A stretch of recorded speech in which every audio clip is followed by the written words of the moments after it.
اعوذ باللہ من الشیطان الرجیم بسم اللہ الرحمن الرحیم الف لام میم تنزیل الکتاب لا ریب فیہ من رب العالمین ام یقولون افتراہ بل هو الحق من ربک لتنذر قوما ما آتاهم من نذیر من قبلک لعلهم يهتدون اللہ الذی خلق السماوات والارض وما بینہما فی ستۃ ایام ثم استوى علی العرش ما لکم من دونہ من ولی ولا شفیع افلا تتذکرون۔ سورہ سجدہ پہلی 4 آیات۔ ترتیب قرآن کے لحاظ سے 32ویں سورت ہے۔ 30 آیات 3 رکوعوں پر مشتمل ہے۔ حضور علیہ الصلاۃ والسلام جمعہ کے دن فجر کی نماز میں اس سورہ کی تلاوت فرمایا کرتے تھے۔ الف لام میم حروف مقطعات۔ تنزیل الکتابی، کتاب کا نازل ہونا۔ اتارنے کے لیے 2 صیغے استعمال ہوتے ہیں، انزل اور نزل۔ نزل ینزل تنزیل، اور تنزیل کے معنی خاص اہتمام کے ساتھ درجہ بدرجہ اتارنے کے ہیں۔ الکتاب سے مراد قرآن مجید۔ لا ریب فیہ، لا نہیں ہے، ریب شک، فیہ اس کتاب میں بطور صفت بیان کیا گیا ہے کہ ایسی کتاب ہے جس میں کوئی شک و شبہ نہیں ہے۔ سورہ بقرہ کے آغاز میں الف لام میم ذالک الکتاب لا ریب فیہ، اور یہاں پر تنزیل الکتاب لا ریب فیہ۔ قرآن مجید ایسی کتاب ہے جس میں کوئی شک و شبہ نہیں۔ من رب العالمین، رب العالمین کی طرف سے ہے۔ عالم کی جمع عالمین۔ الحمد للہ رب العالمین۔ مشرکین مکہ کسی صورت قرآن مجید کو کتاب اللہ ماننے کے لیے تیار نہیں تھے، اور اس کی سب سے بڑی وجہ کہ جو ان کا نظام اور سسٹم چل رہا تھا، دین ابراہیمی کو مکمل طور پہ بدل ڈالا تھا۔ بیت اللہ میں 360 بت رکھے ہوئے تھے۔ قرآن مجید کی آیات نے ان ساری چیزوں کا انکار کیا۔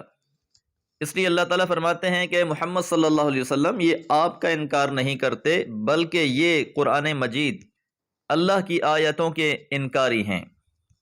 انہیں یہ کتاب ہضم نہیں ہو رہی، کسی صورت اسے تسلیم کرنے کو تیار نہیں ہیں، لہٰذا وہ اس کتاب کی اہمیت کو کم کرنے کے لیے مختلف الزامات لگاتے۔ ام یقولون، یا وہ کہتے ہیں، افطراہ، اسے گھڑ لیا ہے۔ مشرکین مکہ یہ دعویٰ کیا کرتے تھے کہ محمد صلی اللہ علیہ وسلم اس قرآن مجید کو اپنی طرف سے لکھ کر لے آتے ہیں اور پھر یہ دعویٰ کرتے ہیں کہ یہ اللہ کی جانب سے ہے۔ اس لیے پہلے ہی وضاحت کر دی گئی کہ من رب العالمین، یہ رب العالمین کی طرف سے ہے، اور اب اس کی مزید تائید کے لیے، جملے کو تاکیدی بنانے کے لیے، بل هو الحق، بلکہ وہ حق ہے، من ربک، آپ کے رب کی طرف سے۔ آج بھی اگر بغور جائزہ لیا جائے تو دنیا مسلمانوں کو تسلیم کرنے کے لیے تیار ہے، لیکن اللہ کی اس کتاب کو ماننے کے لیے تیار نہیں، اس کے نظام کو ماننے کے لیے تیار نہیں۔ اور جہاں پر بھی کوشش کی جاتی ہے کہ کتاب اللہ کو نافذ کیا جائے، ان شرعی حدود کو نافذ کر دیا جائے جو اللہ تعالیٰ نے اس کتاب میں بیان کی ہیں، تو بزور قوت ایسے لوگوں کو ہی ختم کر دینے کی کوشش کی جاتی ہے جو اس کے لیے جد و جہد کر رہے ہوتے ہیں۔ تو اللہ تعالیٰ نے اس کتاب کو نازل فرمایا، ساتھ مقصد بیان فرمایا، لِتُنذِرَ، تاکہ آپ ڈرائیں، قوماً، ایسی قوم کو، ما اتاہم، نہیں آیا ان کے پاس، من نذیر، کوئی ڈرانے والا، من قبلک، آپ سے پہلے۔ حضرت ابراہیم علیہ الصلوۃ والسلام اور حضرت اسماعیل علیہ الصلوۃ والسلام نے بیت اللہ کی تعمیر کی، اور اس سرزمین پر حضور علیہ الصلوۃ والسلام سے پہلے حضرت اسماعیل علیہ الصلوۃ والسلام کو نبوت ملی، اور پھر تقریباً 4000 سال بعد اللہ تعالیٰ نے محمد الرسول اللہ صلی اللہ علیہ وسلم کو نبوت و رسالت کے مقام پر فائز فرمایا۔ یاد رہے کہ اس اثنا میں شام و فلسطین اور مختلف علاقوں میں بہت سے انبیاء آتے رہے۔ حضرت یعقوب علیہ السلام، حضرت یوسف علیہ السلام، حضرت موسیٰ علیہ السلام، حضرت داؤد، حضرت سلیمان، حضرت زکریا، حضرت عیسیٰ اور بہت سے انبیاء کو مبعوث کیا گیا، لیکن سرزمین حجاز میں کوئی پیغمبر نہیں آئے۔ تو اس لیے اللہ تعالیٰ یہاں یہ بات ارشاد فرما رہے ہیں تاکہ آپ اس کتاب کے ذریعے سے ایسی قوم کو ڈرائیں جن کی طرف آپ سے پہلے کوئی نذیر نہیں آیا، کوئی ڈرانے والا نہیں آیا۔ تو یہ اللہ تعالیٰ کا احسان عظیم ہے کہ آخری کتاب اور آخری پیغمبر کے لیے سرزمین مکہ کا انتخاب کیا گیا۔ ایک امی قوم پر اتنی بڑی کتاب نازل فرما کر اللہ نے بہت بڑا احسان کیا ہے، اور ساتھ مقصد بھی بیان فرما دیا لعلہم یہتدون، تاکہ وہ لوگ ہدایت پائیں۔ اب یہ کتاب اللہ رب العالمین کی طرف سے ہے۔ اللہ کون ہیں ان کا تعارف پیش کیا جا رہا ہے۔ اللہ الذی، اللہ وہ ہے جس نے خلق السماوات، آسمانوں کو تخلیق کیا، والارض، زمین کو تخلیق کیا، وما بینہما، اور جو ان کے درمیان میں ہے، زمین و آسمان کے درمیان میں جو بھی اشیاء ہیں وہ بھی اللہ کی تخلیق ہیں، فی ستۃ ایام، 6 دنوں میں۔ تو اس کائنات کی تخلیق اللہ نے 6 ایام میں فرمائی ہے۔ ثم استوی، پھر وہ مستوی ہوا، علی العرش، عرش پر۔ اللہ عرش پر مستوی ہے۔ استوا پر ہمارا ایمان ہے، کیفیت کما یلیق بشانہ، جس طرح اس کی شان کو لائق ہے۔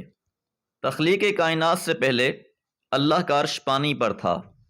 اللہ نے اس کائنات کو بنایا، اب 7 آسمان سے اوپر اللہ کا عرش ہے، اور وہیں سے اللہ تعالی نظام کائنات چلا رہے ہیں۔ ما لکم، نہیں ہے تمہارے لیے، من دونہ، اس اللہ کے سوا، من ولی، کوئی کارساز، کام بنانے والا، ولا شفیع، اور نہ ہی کوئی شفاعت کرنے والا۔ یاد رہے کہ مشرکین مکہ نے یہ عقیدہ بنا رکھا تھا، چاہے وہ پتھر کی مورتیاں تھیں یا نیک اور صالحین لوگوں کے مجسمے، ان کے بارے میں ان کا کہنا یہ تھا کہ ہؤلاء شفعاؤنا عند اللہ، کہ یہ اللہ کے ہاں ہماری شفاعت کرنے والے ہیں، کہ یہ اللہ کے بہت برگزیدہ ہیں، انہوں نے اللہ کو راضی کر لیا ہے، لہٰذا اب روز قیامت یہ ہمیں بچوا لیں گے۔ تو یہاں یہ بات واضح کر دی گئی کہ جو لوگ ایمان نہیں لائیں گے اور عمل صالح نہیں کریں گے، انہیں کسی کی بھی شفاعت حاصل نہیں ہوگی، اور نہ ہی ان کے حق میں کسی کی شفاعت قبول کی جائے گی۔ افلا تتذکرون، تو کیا پس تم نصیحت حاصل نہیں کرتے؟ آیت نمبر 4 میں ہم نے یہ بات جانی کہ اللہ ہی ہے جس نے پیدا کیا آسمانوں اور زمین کو اور جو ان کے درمیان کی چیزیں ہیں 6 دنوں میں، پھر وہ عرش پر متمکن ہوا، اور اللہ کے سوا تمہارے لیے کوئی کارساز نہیں اور نہ اس کے مقابل میں کوئی سفارشی، کیا پس تم نصیحت حاصل نہیں کرتے؟ اس آیت مبارکہ میں تخلیق کائنات کے حوالے سے خبر دی گئی۔ اللہ خالق بھی ہے اور مدبر بھی ہے، خالق کائنات بھی وہی ہے، مدبر کائنات بھی وہی ہے۔ ایسا قطعاً نہیں ہے جیسے بعض ضالین نے یہ سمجھ لیا تھا کہ اللہ نے یہ کائنات بنانے کے بعد اس کا نظام کچھ ہستیوں کے حوالے کر دیا ہے، اور معاذ اللہ اس کائنات سے بے تعلق ہو کر عرش پر مستوی ہو گیا ہے۔ حقیقت اس کے برعکس ہے۔ اس لیے فرمایا یدبر الامر، وہی معاملات کی تدبیر کرتا ہے، من السماء، آسمانوں سے، الی الارض، زمین تک، کہ آسمان و زمین کے جو بھی معاملات ہیں ان کی وہ خود نگرانی کر رہا ہے۔ آسمانوں کا مالک بھی اللہ ہے، وہاں بھی اسی کے اختیارات ہیں، زمین کا مالک بھی اللہ ہے، اس کا بھی سارا نظام اللہ نے خود سنبھالا ہوا ہے۔ اسی کے حکم سے فرشتے احکامات لے کر آتے ہیں، اور اسی کے حکم سے سارے معاملات بھی چل رہے ہیں۔ وہی بارش برساتا ہے، وہی زمین سے رزق نکالتا ہے، وہی ساری مخلوقات کو کھلا پلا رہا ہے، اسی کے قبضہ قدرت میں ہر کسی کا اختیار ہے۔ سارے کے سارے امور کا اختیار بھی اللہ کے پاس ہے، انتظام بھی اللہ کے پاس ہے، اور پھر سارے ان انتظامات کے خبریں اور رپورٹیں بھی اللہ تک پہنچتی ہیں۔ ثم پھر یعرج لوٹتے ہیں، اوپر چڑھتے ہیں، الیہ اس اللہ کی طرف، فی یوم ایک دن میں، کان مقدارہ اس کی مقدار، الف سنتن 1000 سال کے برابر، مما تعدون جو تم شمار کرتے ہو۔ ثم یعرج الیہ، عرج یعرج عروج، تو جو احکامات اللہ تعالیٰ نے زمین پر جاری کرنے کے لیے ارسال کیے تھے، جو حکم صادر فرمائے تھے، پھر اللہ تعالیٰ ان سے بے تعلق نہیں ہو جاتا، بلکہ وہ ان سے خوب باخبر رہتا ہے۔ اسی طرح انسانوں کے اعمال بھی روز پیش کیے جاتے ہیں۔ صحیح حدیث مبارکہ میں ہے کہ آسمان سے فرشتے فجر کی نماز کے وقت آتے ہیں اور عصر کی نماز تک یہیں رہتے ہیں، پھر وہ فرشتے آسمانوں کی طرف لوٹ جاتے ہیں اور عصر کے ٹائم دوسرے فرشتے آ جاتے ہیں جو فجر کی نماز تک یہیں رہتے ہیں۔ جو بھی معاملات ہو رہے ہوتے ہیں، جو بھی اعمال کیے جا رہے ہوتے ہیں، ان سب کی خبریں واپس پہنچ جاتی ہیں، اور یہ سب کچھ ایک ایسے دن میں ہوتا ہے کہ اگر انسانی حساب سے اس کی گنتی شمار کی جائے تو وہ 1000 سال کے برابر ہو۔ تو اللہ کے ہاں ایک دن ہمارے 1000 سال کے برابر ہے۔ مشرکین مکہ جب عذاب کے لیے جلدی مچاتے تو انہیں جواب دیا گیا، وَإِنَّ يَوْمًا عِنْدَ رَبِّكَ كَأَلْفِ سَنَةٍ مِّمَّا تَعُدُّونَ، اور تمہارے رب کے ہاں ایک دن تمہارے 1000 سالوں کے برابر ہے۔ تو دن رات کا پیمانہ زمین پر صرف 24 گھنٹے کا ہے، اس لیے چند سالوں کی زندگی بھی بہت طویل محسوس ہوتی ہے، جبکہ اللہ کے ہاں ایک دن 1000 سال کے برابر ہے۔ تو اس کے سارے معاملات اسی حساب سے ہوتے ہیں، اور اسی حساب سے پھر انسان اپنی زندگی کا بھی حساب لگا سکتا ہے کہ ہم دنیا میں کتنے عرصے کے لیے آئے ہوئے ہیں۔ اگر کوئی انسان 100 سال بھی جیے تو وہ اللہ کے ایک دن کا 10واں حصہ جیتا ہے۔ تفسیر بیان القرآن میں لکھا ہے کہ انتظامی امور کی منصوبہ بندی اللہ تعالیٰ کے ہاں 1000 سال کے حساب سے کی جاتی ہے، اور اس منصوبہ بندی کے اندر لیلۃ القدر گویا انسانی کیلنڈر کا حساب سے سال کا درجہ رکھتی ہے، اور پھر اس رات میں خاص طور پر فرشتوں کا نزول ہونا، جس طرح کہ سورہ قدر میں بھی اس کا تذکرہ موجود ہے، تنزل الملائکۃ والروح، کہ فرشتے بھی اترتے ہیں اور حضرت جبرائیل بھی نازل ہوتے ہیں۔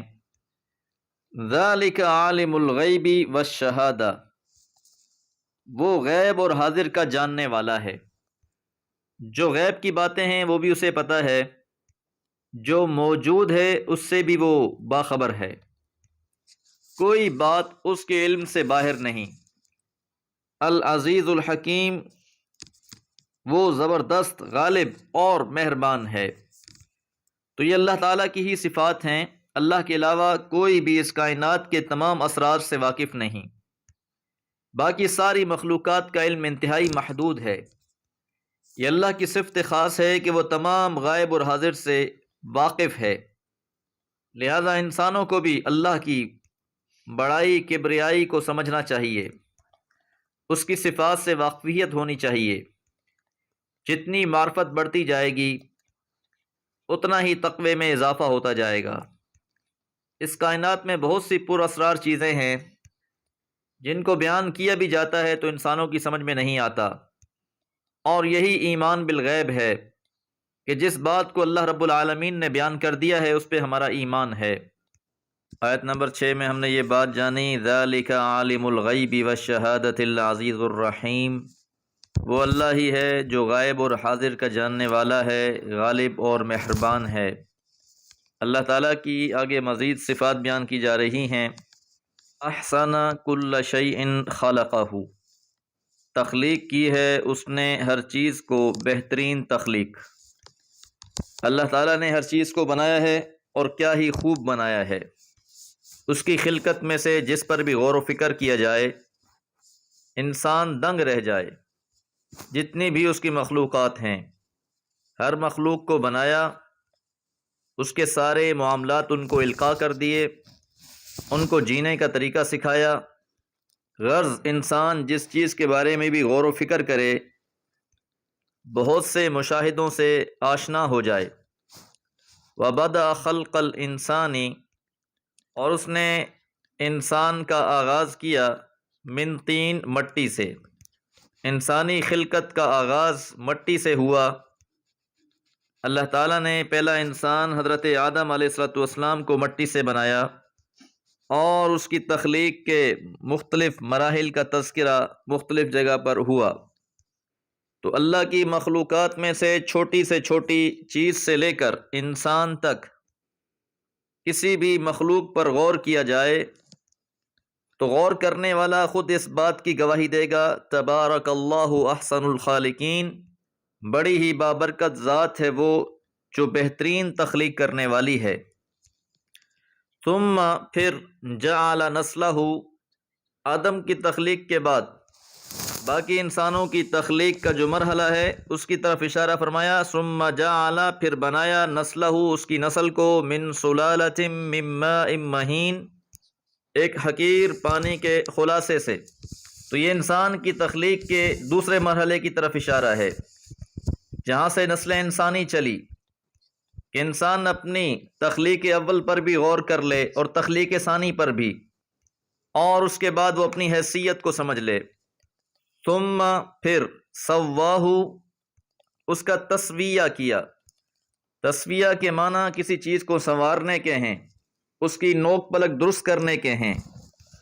آرٹ کی اصطلاح میں جس چیز کو تکمیلی یا اتمامی عمل کہا جاتا ہے، فنشنگ ٹچ کہتے ہیں، ٹھیک وہی مفہوم تسویہ کا ہے، کہ اللہ تعالیٰ نے انسان کو خوبصورت بنایا، بصارت سے بھرپور آنکھیں عطا فرمائیں، بولنے والی زبان عطا فرمائی، قوت سماعت کے ساتھ کان عطا فرمائے، قد و قامت، نین نقشے، فطانت و ذہانت، ہر لحاظ سے شاہکار ہے، یہ سب اسی اللہ کی تخلیق ہے۔ وَنَفَخَ، اور پھونکا، فیہ، اس جسم میں، من روحہ، اپنی روح میں سے، کہ جب بچہ 4 ماہ کا ہوتا ہے، فرشتہ آتا ہے اور اس جسم میں روح کو داخل کرتا ہے۔ یہاں ضمیر کا مقصد ملکیت کو ظاہر کرنا ہے، اللہ کی جزئیت کو نہیں۔ من روحہ، جس طرح جہاں کی باقی ساری چیزیں اللہ ہی کی ملکیت ہیں، اسی طرح یہ روح بھی اللہ کی ملکیت ہے۔ وَجَعَلَ لَكُمْ، اور بنائے تمہارے لیے، السمع، کان، والابصار، اور آنکھیں، والافئدہ، اور دل۔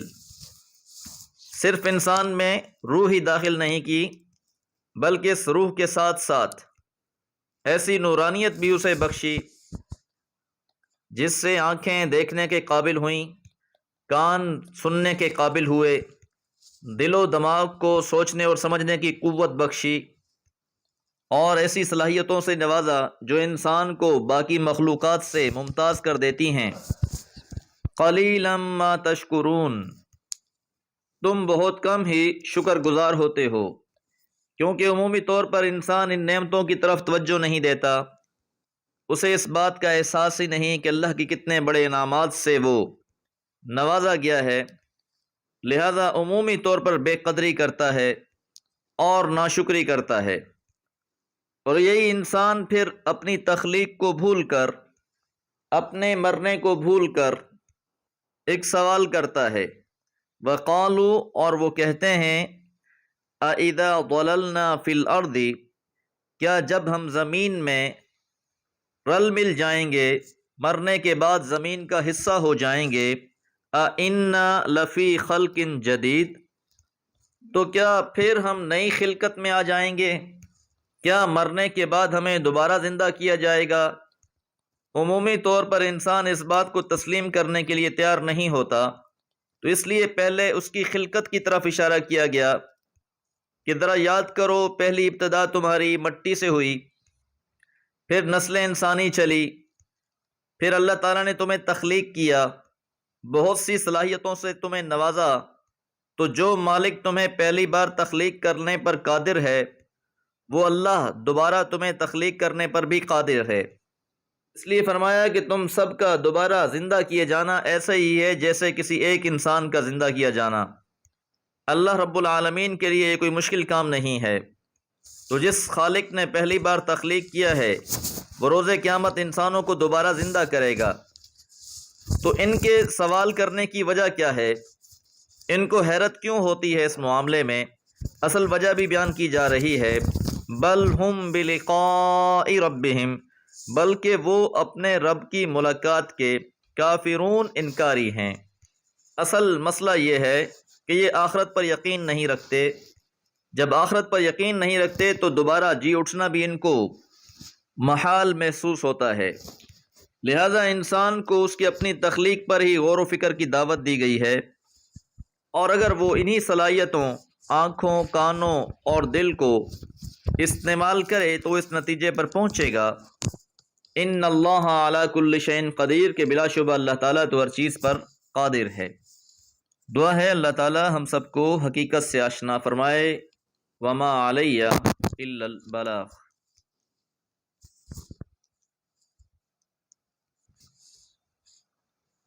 اعوذ باللہ من الشیطان الرجیم، بسم اللہ الرحمن الرحیم۔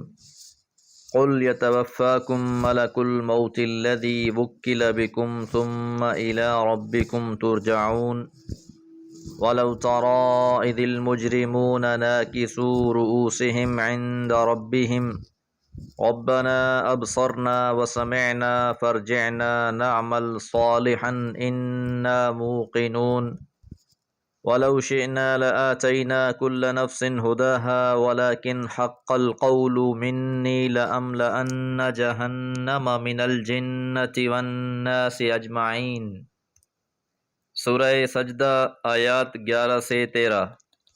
آیت نمبر 10 میں یہ بات جانی کہ وہ کہتے ہیں کہ کیا جب ہم زمین میں ختم ہو جائیں گے، گل سڑ جائیں گے، تو پھر ہمیں دوبارہ تخلیق کیا جائے گا؟ تو ان کے اس بات کو تسلیم نہ کرنے کی وجہ بھی بیان کر دی گئی تھی کہ بلکہ یہ لوگ اپنے رب کے آگے پیشی کے منکر ہیں، یہ اس بات کو تسلیم کرنے کے لیے تیار نہیں ہیں۔ اب انہیں کی اس بات کا جواب دیا جا رہا ہے، قل، تو آپ کہہ دیجئے، یتوفاکم، تمہاری جان قبض کرے گا، ملک الموتی، موت کا فرشتہ، الذی وکل بکم، جسے تم پر معمور کر دیا گیا ہے۔ روح قبض کرنے کے لیے موت کا فرشتہ متعین ہے، وقت اور جگہ بھی متعین ہیں۔ اب جب یہ موت کا فرشتہ سامنے آئے گا، انسان اپنی نگاہوں سے اسے دیکھے گا، تو اس وقت بہت سی باتیں سمجھ میں آ جائیں گی، بہت سے حقائق سامنے آ جائیں گے، شک اور شبے دور ہو جائیں گے۔ ثم، پھر، الی ربکم، تمہارے رب کی طرف، ترجعون، تم لوٹائے جاؤ گے، کہ روز قیامت انسانوں کو پھر اللہ کی بارگاہ میں پیش کر دیا جائے گا۔ وَلَوْ تَرَى، اور اگر آپ دیکھ پاتے، اِذِ الْمُجْرِمُونَ، جس وقت مجرم لوگ، نَاكِسُو رُؤُوسِهِمْ، اپنے سروں کو جھکائے ہوئے ہوں گے، عند ربہم، اپنے رب کے پاس۔ وَلَوْ تَرَى سے خطاب آن حضرت صلی اللہ علیہ وسلم سے بھی ہو سکتا ہے اور عام مخاطبین سے بھی۔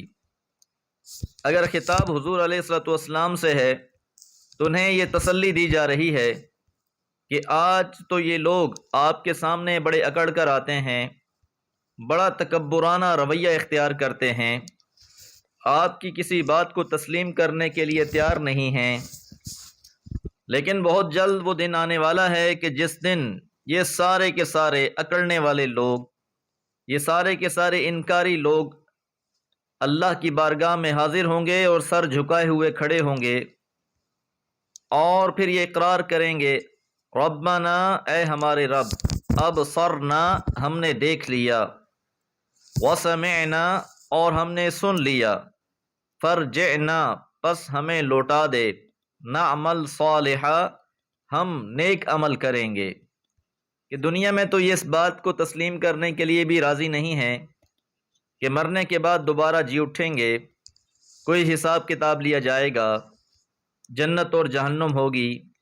لیکن روز قیامت جب یہ چیزیں ان کے سامنے آ جائیں گی تو یہ پھر اقرار کریں گے، اقبال جرم کریں گے اور کہیں گے کہ اللہ ہم نے دیکھ لیا ہے، ہم نے سن لیا ہے، بس اب ہمیں تو دنیا میں واپس لوٹا دے، اب ہم نیک عمل کریں گے۔ انا موقنون، بلا شبہ یقین کرنے والے بن گئے ہیں۔ لیکن اس وقت کا یہ اقرار، اس وقت کا یہ تسلیم کرنا فائدہ نہ دے گا، کیونکہ یہاں ایمان بالغیب مطلوب ہے۔ الذین یؤمنون بالغیب، بن دیکھے کا سودا ہے۔ جہنم کو دیکھنے کے بعد تو ہر ایک تسلیم کر لے گا، ہر ایک تمنا کرے گا کہ اسے دنیا میں لوٹایا جائے، اب وہ نیک عمل کرے، لیکن اب وقت گزر چکا ہوگا، اب اعتراف کا کوئی فائدہ نہ ہوگا۔ اب تو جہنمیوں کے لیے کھڑے ہوئے فرشتے بھی یہ کہہ رہے ہوں گے، الم یأتکم نذیر، کہ کیا تمہیں کوئی ڈرانے والا نہ آیا تھا؟ قالوا بلا قد جاءنا نذیر فکذبنا وقلنا ما نزل اللہ من شیء، وہ اقرار کریں گے کہ بلا شبہ ہمارے پاس ڈرانے والا تو آیا تھا، لیکن ہم نے ان کو جھٹلا دیا تھا۔ وَلَوْ شِئْنَا، اور اگر ہم چاہتے، لَآتَيْنَا، تو ضرور عطا کر دیتے، کُلَّ نَفْسٍ هُدَاهَا، ہر نفس کو اس کی ہدایت۔ کہ ہدایت کا معاملہ، ایمان لانے کا معاملہ اختیاری تھا، اگر جبر ہی کرنا ہوتا پھر تو اللہ تعالیٰ ہر ایک کو دنیا میں ہی مومن بنا دیتا، لیکن نہیں، اللہ نے اس معاملے کو اختیاری رکھا ہے۔ وَهَدَيْنَاهُ النَّجْدَيْنِ، اور ہم نے انسان کو دونوں راہ دکھا دیے ہیں، دونوں راہیں سمجھا دی ہیں اور دونوں کے انجام بھی بیان کر دیے ہیں۔ وَلَكِنْ حَقَّ الْقَوْلُ، لیکن سچی ہو گئی بات، منی، میری طرف سے، لَأَمْلَأَنَّ جَهَنَّمَ، کہ ضرور بضرور میں بھر دوں گا جہنم کو، من الجنت والناس، جنوں سے اور انسانوں سے۔ یہ اللہ کے اس فیصلے کی طرف اشارہ ہے جس میں اللہ تعالیٰ نے ابلیس کے اس چیلنج کے جواب میں فرمایا تھا، جس کا تذکرہ سورہ صاد میں موجود ہے، کہ ابلیس نے کہا تھا، قال فبعزتک لاغوینہم اجمعین الا عبادک منہم المخلصین۔ ابلیس نے کہا کہ تیرے عزت و جلال کی قسم، میں ان سب کو گمراہ کر کے چھوڑوں گا، بس ان میں سے تیرے خاص بندے ہی ہوں گے جو بچیں گے۔ تو جواب میں اللہ تعالیٰ نے فرمایا تھا، قال، فرمایا، فالحق والحق اقول لأملأن جہنم منک وممن تبعک منہم اجمعین، پھر یہ بات حق ہے اور میں حق ہی کہتا ہوں کہ میں تجھ سے اور تیری ذریت سے اور ان انسانوں میں سے جو تیری پیروی کریں گے سب کو جہنم میں بھر کے رہوں گا۔ تو اب جس نے ابلیس کی بات مانی، صراط مستقیم سے منہ موڑے رکھا، ایسے لوگوں کا ٹھکانہ جہنم ہے، اور انہی کے بارے میں اللہ نے فرمایا ہے، لَأَمْلَأَنَّ جَهَنَّمَ مِنَ الْجِنَّةِ وَالنَّاسِ أَجْمَعِينَ، کہ میری طرف سے یہ بات ثابت ہو چکی ہے کہ میں جنوں اور انسانوں سب سے جہنم کو بھر کے چھوڑوں گا۔ پچھلے درس میں ہم نے یہ بات جانی کہ مجرمین جب رب کے حضور سر جھکائے ہوئے ہوں گے اور وہ اقرار کر رہے ہوں گے کہ اے اللہ ہم نے دیکھ لیا، سن لیا، اب تو ہمیں لوٹا دے، ہم نیک عمل کریں گے، لیکن اس وقت کا اقرار کسی کو فائدہ نہ دے گا، اس وقت کی التجائیں کارآمد نہ ہوں گی،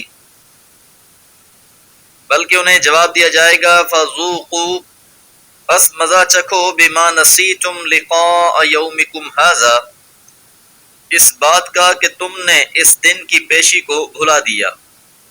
نسیتم کے معنی فراموش کر دینا، بھلا دینا، نظر انداز کر دینا۔ تو دنیا میں رہتے ہوئے تم نے اس دن کو بالکل ہی فراموش کر دیا، اس کے بارے میں کبھی سوچا ہی نہیں، اس کو کوئی اہمیت ہی نہیں دی، اس دن کی ملاقات کے تم انکاری ہی رہے۔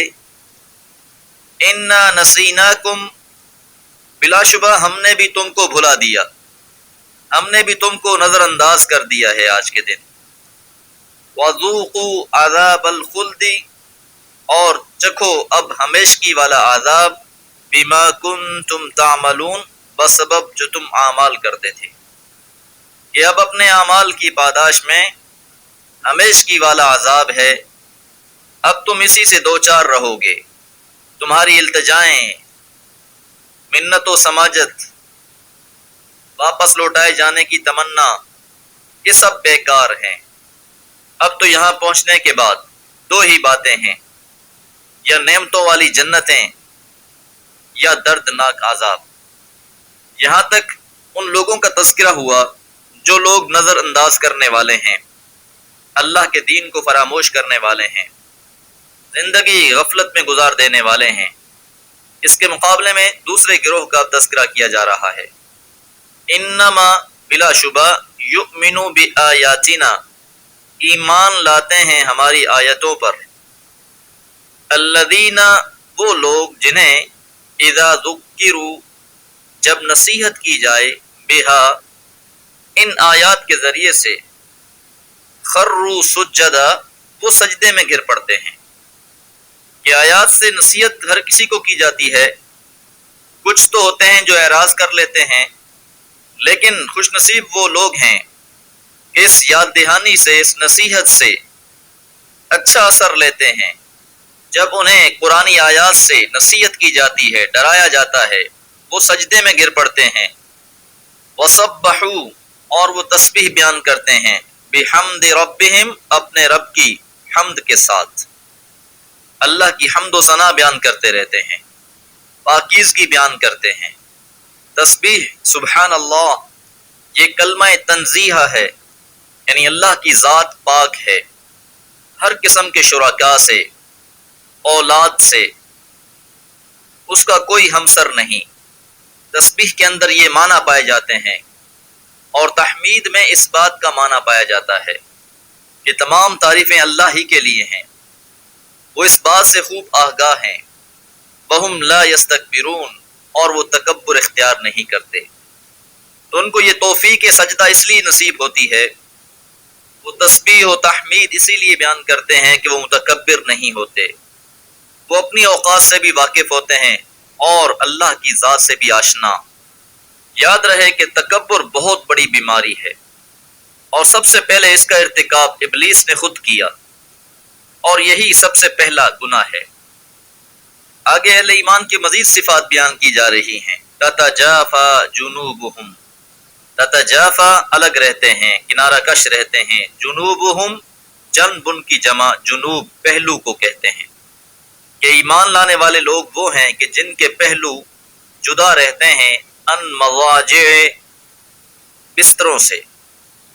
یہ لوگ اللہ سے ڈرنے والے ہوتے ہیں، رات کے آخری پہر میں اٹھ کر اللہ کی بارگاہ میں کھڑے ہو جاتے ہیں، توبہ تائب ہوتے ہیں، اللہ کی حمد و ثنا بیان کرتے ہیں، اپنی خطاؤں اور خامیوں پر استغفار کرتے ہیں، خیر اور بھلائی کے طالب ہوتے ہیں۔ اور حقیقت یہ ہے کہ جس انسان کو تہجد پڑھنے کی توفیق حاصل ہو گئی، اسے خیر کثیر نصیب ہو گیا۔ یہ سب سے قیمتی وقت ہوتا ہے۔ حضور علیہ الصلوۃ والسلام نے فرمایا کہ اللہ تعالیٰ رات کے آخری پہر میں عرش سے آسمان دنیا پر نزول کرتے ہیں۔ صحیح مسلم میں حدیث مبارکہ ہے، ينزل ربنا كل ليلة إلى السماء الدنيا حين يبقى ثلث الليل الآخر، کہ جب رات کا ایک تہائی حصہ رہ جاتا ہے تو اللہ تعالیٰ آسمان دنیا پر نزول فرماتے ہیں۔ فَيَقُولُ، پھر اللہ فرماتے ہیں، مَن يَدْعُونِي فَأَسْتَجِيبُ لَهُ، کون ہے جو مجھے پکارے بس میں اس کی پکار کا جواب دوں گا۔ مَن يَسْأَلُنِي فَأُعْطِيهِ، جو بھی مجھ سے سوال کرے گا میں اسے عطا کروں گا۔ مَن يَسْتَغْفِرُنِي فَأَغْفِرْ لَهُ، جو بھی مجھ سے بخشش مانگے گا میں اسے بخش دوں گا۔ حَتَّى يَنْفَجِرُ الْفَجْرَ، یہاں تک کہ فجر پھوٹتی ہے، یعنی فجر کی اذان کا ٹائم تک۔ تو ایمان والوں کے بارے میں بھی اللہ فرماتے ہیں، تتجافا جنوبہم عن المضاجع، ان کے پہلو بستروں سے دور رہتے ہیں، یدعون ربہم، یہ پکارتے ہیں اپنے رب کو، خوفا و طمعا، خوف اور طمع سے۔ ڈر بھی اللہ کا ہے اور امید بھی اللہ سے ہے۔ دونوں ہی معاملوں میں اپنے رب کو ہی پکارتے ہیں۔ وَمِمَّا رَزَقْنَاهُمْ، اور جو ہم نے انہیں رزق دیا ہے، يُنْفِقُونَ، اسے خرچ کرتے ہیں۔ پچھلے درس میں ہم نے یہ بات جانی، فرمایا کہ ہماری آیات پر تو بس وہی لوگ ایمان لاتے ہیں کہ جن کا حال یہ ہے کہ جب انہیں آیات سے نصیحت کی جاتی ہے، یاد دہانی کی جاتی ہے، تو وہ سجدے میں گر پڑتے ہیں اور اپنے رب کی حمد کے ساتھ تسبیح بیان کرتے ہیں، اور وہ تکبر نہیں کرتے۔ ان کے پہلو بستروں سے کنارہ کش رہتے ہیں، وہ اپنے رب کو پکارتے ہیں خوف اور طمع سے، اور جو کچھ ہم نے انہیں عطا کیا ہے وہ اس میں سے خرچ کرتے ہیں۔ تو اب ایسے لوگ کہ جنہوں نے اپنی ساری زندگی اپنے رب کی مرضی کے مطابق گزار دی ہے، ان کے لیے بہت زیادہ انعامات ہیں۔ فرمایا فَلَا تَعْلَمُ نَفْسٌ، پس نہیں جانتا کوئی بھی نفس، کسی نفس کو پتہ نہیں ہے، مَا أُخْفِيَ لَهُمْ، جو ان سے پوشیدہ ہے، مِن قُرَّةِ أَعْيُن، آنکھوں کی ٹھنڈک میں سے، کہ کوئی انسان نہیں جانتا جو نیک عمل کرنے والے ہیں، اپنی زندگی کو رب کی مرضی کے مطابق گزارنے والے ہیں، کہ اللہ تعالیٰ نے ان کے آنکھوں کی ٹھنڈک کے لیے کیا کچھ پوشیدہ رکھا ہوا ہے۔ اللہ تعالیٰ روز قیامت ان کی شب بیداریوں کی وجہ سے، ان کی خرچ کرنے کی وجہ سے، صلے کے طور پر بہت سی نعمتوں سے نوازیں گے جن کا ادراک انہیں اس دنیا میں نہیں ہے۔ جزاء بما كانوا يعملون، صلے کے طور پر، بدلے کے طور پر جو وہ عمل کر رہے تھے، کہ لوگ دنیا میں رہتے ہوئے آخرت کے لیے عمل کرتے ہیں، ان کی طلب آخرت ہوتی ہے، دنیا ان پر ہنستی ہے، ان کا مذاق اڑاتی ہے، لیکن یہ کسی بھی بات کی پرواہ کیے بغیر رب کی رضا کے لیے جہد مسلسل کرتے رہتے ہیں، کسی ملامت کرنے والے کی ملامت کی پرواہ نہیں کرتے، ان کا یقین بہت پختہ ہوتا ہے۔ تو یہاں یہ دنیا کی زندگی تو چند دن کی زندگی ہے، اس کے مقابلے میں آخرت کی زندگی غیر متناہی ہے، ابدی بادشاہت کی صورت میں عطا ہوگی۔ افمن کان مؤمنا، کیا وہ شخص جو مومن ہو، کمن کان فاسقا، اس شخص کی طرح ہو سکتا ہے جو فاسق ہو، نافرمان ہو۔ دنیا میں تو بظاہر کوئی خاص فرق نظر نہیں آتا، اللہ مومن کو بھی کھلا پلا رہا ہے، کافر کو بھی کھلا پلا رہا ہے، مومنوں پر بھی نعمتیں ہیں، آزمائشیں ہیں، کافروں کو بھی نواز رکھا ہے۔ عمومی طور پر کافروں کے حالات مسلمانوں سے زیادہ بہتر نظر آتے ہیں۔ اسی وجہ سے مشرکین مکہ نے بھی یہ بات کہی تھی کہ اگر تم لوگ سچے ہوتے جو ایمان لانے والے ہو تو تمہیں کچھ عطا کیا گیا ہوتا، تم دنیاوی لحاظ سے ہم سے بہتر ہوتے۔ تو اس دارالامتحان میں تو اللہ تعالیٰ نے سب کو ایک سا رکھا ہوا ہے، لیکن روز قیامت دونوں جماعتوں کو علیحدہ علیحدہ کر دیا جائے گا۔ مومنوں کے لیے شان اور عزت ہوگی، جنتیں اور نعمتیں ہوں گی، اور کافروں کے لیے توہین، رسوائی، ذلت اور جہنم ہوگی۔ اس لیے فرمایا لا یستوون، وہ برابر نہیں ہو سکتے، وہ یکساں نہیں ہو سکتے۔ تو جو لوگ بھی اللہ سے وفادار ہیں ان کی وفاداریوں کا صلہ ملے گا انہیں، اور جو نافرمان ہیں انہیں اپنی نافرمانیوں کی سزا بھگتنی ہوگی۔ اما الذین آمنوا، رہے وہ لوگ جو ایمان لائے، وعملوا الصالحات، اور انہوں نے نیک اعمال کیے، فلہم جنات المأوی، بس ان کا ٹھکانہ تو جنتیں ہوں گی۔ جنت المأوی کے حوالے سے بعض مفسرین نے یہ بات بھی لکھی ہے کہ یہ اہل ایمان کا اول اتارے جانے والا مقام ہوگا، وہاں ان کی ابتدائی ضیافت ہوگی، اور پھر وہ وہاں سے اپنی اپنی جنتوں میں بھیجے جائیں گے۔ اس لیے فرمایا نزلا بما كانوا يعملون، نزل کہتے ہیں ضیافت کو، مہمان نوازی کو، تو یہ ضیافت ہوگی، مہمان نوازی ہوگی، بما كانوا يعملون، جو وہ اعمال کرتے تھے۔ ان کے اچھے اعمال کی وجہ سے ان کا اچھا استقبال کیا جائے گا، انہیں عزتوں اور اکرامات سے نوازا جائے گا۔ دعا ہے اللہ تعالیٰ اپنے خاص فضل و کرم سے ہمیں بھی ان لوگوں میں شامل فرما لے۔ وما علیہ الا البلاغ۔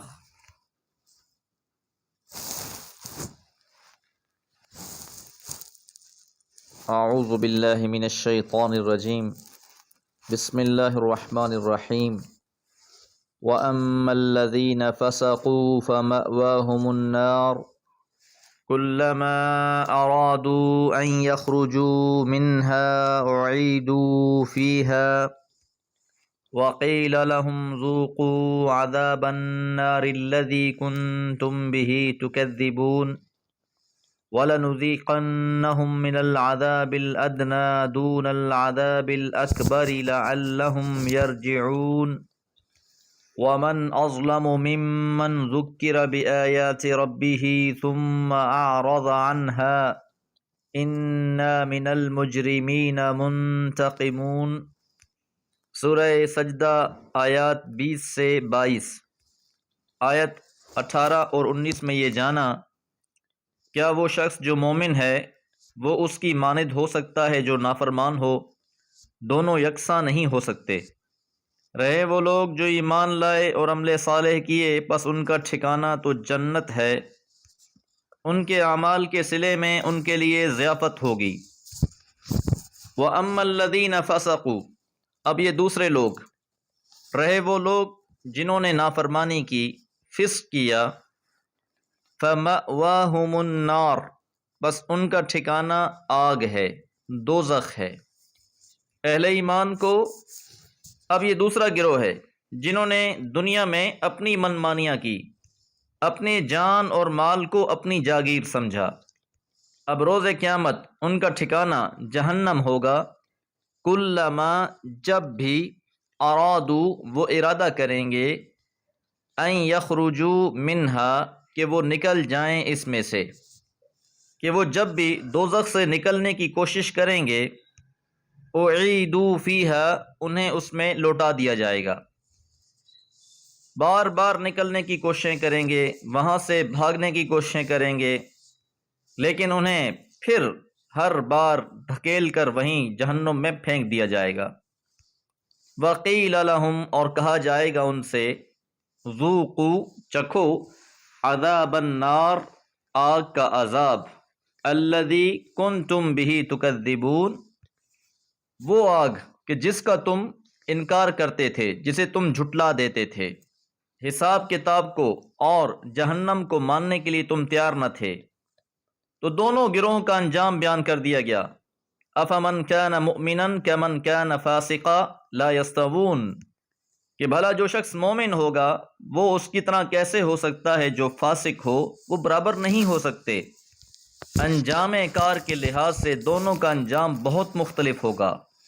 اب دونوں گروہوں کا تذکرہ فرمانے کے بعد، وَلَنُذِيقَنَّهُمْ، پھر سے ان لوگوں کو سمجھایا جا رہا ہے جو حضور علیہ الصلوۃ والسلام کے زمانے میں موجود تھے، جو آپ کی باتوں کو تسلیم نہیں کر رہے تھے، آپ کی دعوت سے اعراض کر رہے تھے، تو فرمایا وَلَنُذِيقَنَّهُمْ، ہم ضرور بضرور چکھائیں گے انہیں، من العذاب الادنا، ادنا عذاب میں سے، یعنی دنیا کے عذاب میں سے، دون العذاب الاکبری، بڑے عذاب کے علاوہ، کہ دنیا میں بھی اللہ تعالیٰ کی طرف سے تذکیر و تنبیہ کے لیے، جھنجھوڑنے کے لیے، نصیحت کے لیے چھوٹے چھوٹے عذاب آتے ہیں، اور ان عذابوں کا مقصد یہ ہوتا ہے کہ معاشرے کو مزید چھانٹ لیا جاتا ہے۔ کچھ لوگ تو وہ ہوتے ہیں جو دعوت کو سنتے ہی اس پر لبیک کہتے ہیں، جس طرح حضور علیہ الصلوۃ والسلام کے زمانے میں بھی بہت سے لوگوں نے آپ کی بات سنی اور آپ کی دعوت پر لبیک کہا۔ کچھ ان چھوٹے چھوٹے عذابوں میں مبتلا ہوتے رہے اور وقت کے ساتھ ساتھ وہ ایمان لاتے رہے، اور یہ معاملہ غزوہ بدر سے شروع ہوا۔ غزوہ احد، غزوہ خندق، صلح حدیبیہ، فتح مکہ، یکے بعد دیگر ان پر یہ عذاب مسلط ہوتے رہے۔ کبھی بھوک اور قحط کی صورت میں بھی عذاب مسلط ہوا۔ تو اس اثنا میں بہت سے لوگ ایمان لاتے رہے، یہاں تک کہ فتح مکہ کے وقت جن لوگوں میں بھی خیر تھا وہ ایمان لا چکے تھے، اور اکثر شریر لوگ مختلف غزووں میں، مختلف مارکوں میں قتل کر دیے گئے، یہاں تک کہ فتح مکہ کے وقت آپ کا مقابلہ کرنے والا کوئی نہ بچا۔ جو چند شریر بچے بھی تھے وہ چھپتے پھر رہے تھے، آپ کے سامنے آنے کی کسی کو جرت نہ تھی۔ فتح مکہ کے موقع پر ان کی قوت ہمیشہ کے لیے ختم کر دی گئی۔ پچھلی قوموں کے واقعات سے یہ بات ثابت ہوتی ہے کہ ان پر چھوٹے چھوٹے عذاب آتے رہتے ہیں، چھانٹی ہونا شروع ہو جاتی ہے، ایمان لانے والے لے آتے ہیں اور باقی لوگوں کو مبتلا عذاب کر کے ختم کر دیا جاتا ہے، جیسے قوم نوح، قوم عاد، قوم سمود، کہ جو جو ایمان نہ لائے ان پوری بستیوں کو ختم کر دیا گیا۔ لیکن آپ کی قوم کا معاملہ مختلف ہوا کہ چھوٹے چھوٹے عذابوں کے ذریعے سے ہی اکثر لوگ ایمان لے آئے، اور جو بچے ان کی قوت نہ تھی مقابلہ کرنے کی، لہٰذا اس قوم کو عذاب اکبر سے بچا لیا گیا، لعلہم یرجعون، تاکہ وہ لوگ رجوع کریں۔ تو قوموں پر ان تنبیہات کا مقصد یہ ہوتا ہے کہ یہ اپنی بد روش سے باز آ جائیں اور حق کے آگے سر تسلیم خم کر لیں۔ اسی طرح جو لوگ چھوٹے چھوٹے عذابوں سے نصیحت حاصل نہیں کرتے اور دنیا میں کسی بڑے عذاب سے پہلے ہی ہلاک ہو جاتے ہیں، ایسے لوگوں کے لیے آخرت میں ایک بہت بڑا عذاب تیار ہے۔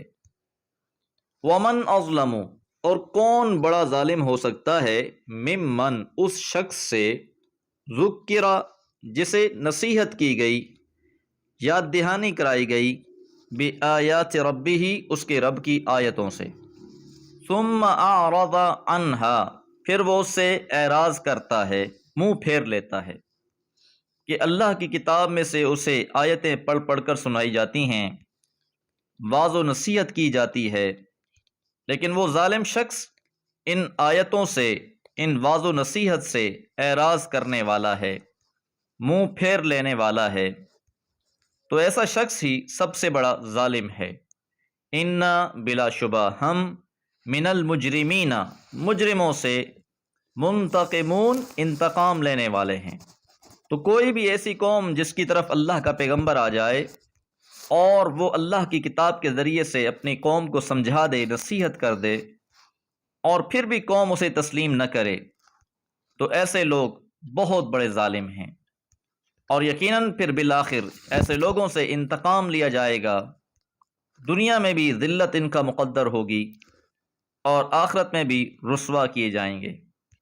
وَلَقَدْ آتَيْنَا، اور تحقیق ہم نے دی، موسیٰ الکتاب، موسیٰ علیہ السلام کو کتاب، کتاب سے مراد تورات، فلا تکن، پس آپ نہ ہو جائیں، فی مریۃ، شک میں، من لقائہ، اس سے ملاقات کے بارے میں۔ اس سورہ مبارکہ کے آغاز میں قرآن مجید کا تذکرہ فرمایا کہ یہ قرآن مجید اللہ تعالیٰ کی طرف سے نازل کردہ ایک کتاب ہے۔ مکہ میں جو آپ کو حالات درپیش تھے، جن مخالفتوں کا سامنا تھا، اسی ضمن میں یہ بات بھی بتائی جا رہی ہے کہ آپ سے پہلے موسیٰ علیہ الصلوۃ والسلام کو بھی اللہ تعالیٰ نے کتاب عطا فرمائی، وَجَعَلْنَاهُ، اور ہم نے بنا دیا اس کتاب کو، ہدن، باعث ہدایت، لبنی اسرائیل، بنی اسرائیل کے لیے، کہ جس طرح آپ کے زمانے میں اللہ تعالیٰ نے قرآن مجید کو ہدایت کا ذریعہ بنایا ہے، ذَلِكَ الْكِتَابُ لَا رَيْبَ فِيهِ هُدًى لِّلْمُتَّقِينَ، اسی طرح آپ سے پہلے حضرت موسیٰ علیہ الصلوۃ والسلام پر جو اللہ تعالیٰ نے کتاب تورات نازل فرمائی، وہ بھی بنی اسرائیل کے لیے ہدایت کا باعث تھی۔ فلا تکن فی مریۃ من لقائہ، یہ جو بیچ میں جملہ آیا ہے کہ پس آپ ان سے ملاقات کے بارے میں کسی شک میں نہ پڑیں، بعض مفسرین نے اس سے مراد آخرت کی ملاقات لی ہے، رب کے حضور جو پیشی ہے وہ مراد لی ہے، اور بعض نے اس سے مراد اسراء کی رات میں جو آپ کی ملاقات حضرت موسیٰ علیہ الصلوۃ والسلام سے کرائی گئی۔ حضرت عبداللہ بن عباس رضی اللہ تعالیٰ عنہ سے روایت ہے، ان رسول اللہ صلی اللہ علیہ وسلم قال، رسول اللہ صلی اللہ علیہ وسلم نے فرمایا رأیت لیلۃ اسری بی موسیٰ، کہ جس رات مجھے اسراء کرائی گئی یعنی معراج کی رات، میں نے موسیٰ علیہ الصلوۃ والسلام کو دیکھا۔ رجلا آدم طوالا، آپ گندمی رنگ اور طویل قد کے تھے، جعدہ گھنگرالے بال تھے، کأنہ من رجال شنوء، جیسا کہ شنوء کے مرد ہوا کرتے ہیں۔ شنوء ایک قبیلے کا نام تھا۔ وجعلنا، اور ہم نے بنا دیا، منہم، ان میں سے یعنی بنی اسرائیل میں سے، ائمۃً، امام کی جمع ائمہ، یہدون بامرنا، وہ رہنمائی کرتے تھے ہمارے حکم سے۔ ہمارے حکم سے مراد تورات کے مطابق، یعنی اللہ تعالیٰ نے اس کتاب کی بدولت انہیں قوموں پر پیشوائی عطا فرمائی، اور جن لوگوں کو پیشوا بنایا، جن کو قیادت و سیادت نصیب ہوئی، وہ اس کتاب کے مطابق فیصلے کرتے تھے۔ تو جو لوگ بھی اللہ کی کتاب کے مطابق فیصلے کرنے والے ہیں، اللہ تعالیٰ انہیں سرفراز فرماتے ہیں، اور جو لوگ کتاب سے اعراض کرتے ہیں، اس کے احکامات کو پس پش ڈال دیتے ہیں، ایسی قوموں کے مقدر میں پھر ذلت و رسوائی ہوتی ہے۔ تو بنی اسرائیل کا یہاں پر یہ خاصا بیان کیا جا رہا ہے کہ جب ان کو پیشوائی ملی تو انہوں نے اس کتاب کے مطابق فیصلے کیے۔ لما صبروا، جب انہوں نے صبر کیا یعنی ثابت قدمی دکھائی۔ وَكَانُوا بِآيَاتِنَا، اور تھے وہ ہماری آیتوں پر، یوقنون، یقین رکھتے۔ لما صبروا، یہ ضمن میں تفسیر من خلال التسہیل میں لکھا ہے، لما تحملوا مشاق الدعوت فی سبیل اللہ وصبروا علی ما لقوہ من فرعون وقومہ من العذاب والاضطہاد، کہ دعوت پیش کرنے کی راہ میں جو انہیں مصیبتیں آئیں، مشکلات آئیں، ان پر انہوں نے صبر کیا، خاص طور پر فرعون اور اس کی قوم کی طرف سے جو انہیں اذیتیں دی گئیں اور جو ان کی مخالفتیں کی گئیں۔ اور یہ تبھی ممکن ہوتا ہے جب یقین ہو، اور ان کی یقین کی گواہیاں دے دی گئی۔ وَكَانُوا بِآيَاتِنَا يُوقِنُونَ، اور وہ ہماری آیتوں پر یقین رکھتے تھے۔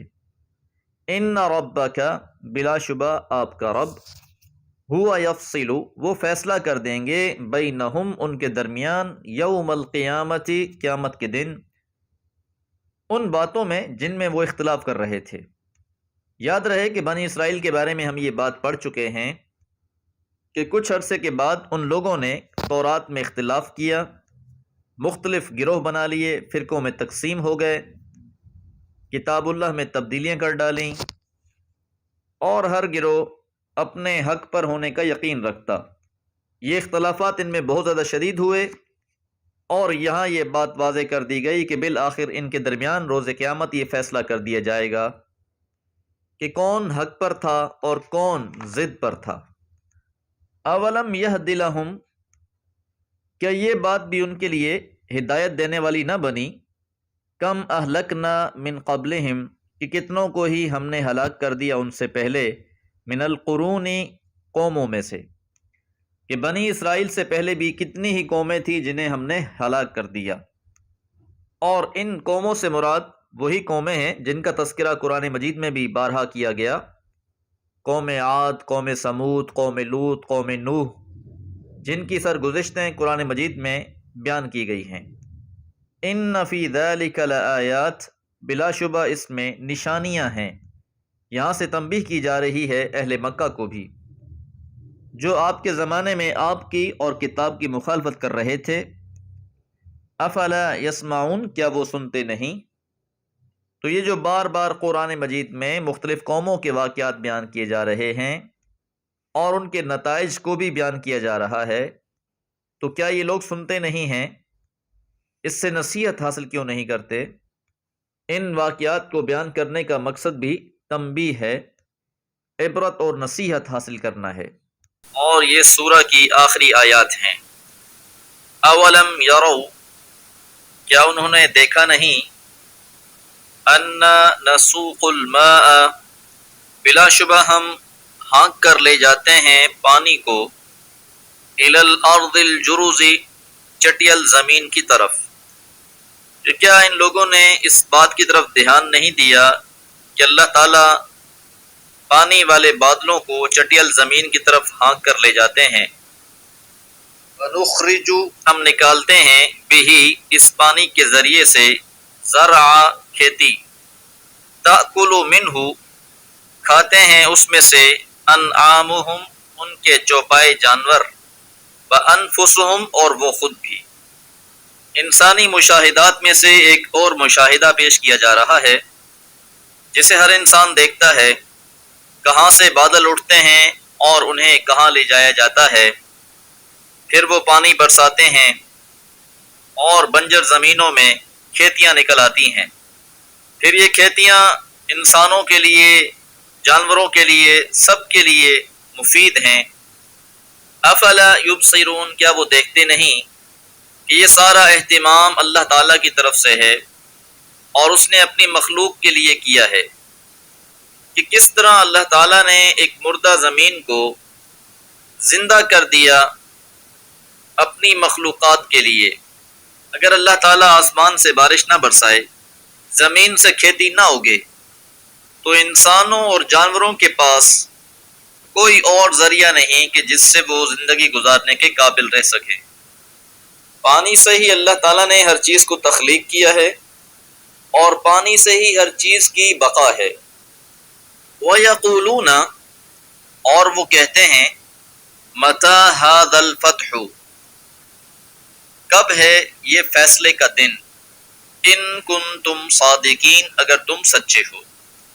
اس فیصلے کے دن سے اکثر مفسرین کی رائے یہی ہے کہ یہ قیامت کا دن ہے، کہ جب ان کافروں کو اس دن سے ڈرایا جاتا ہے کہ جس دن اہل ایمان اور اہل کفر کو الگ الگ تقسیم کر دیا جائے گا، ان کے درمیان میں فیصلہ کر دیا جائے گا، تو جب بھی انہیں یہ باتیں کہی جاتی ہیں تو جواب میں وہ کہتے ہیں کہ یہ فیصلے کا دن بھلا کب آنا ہے۔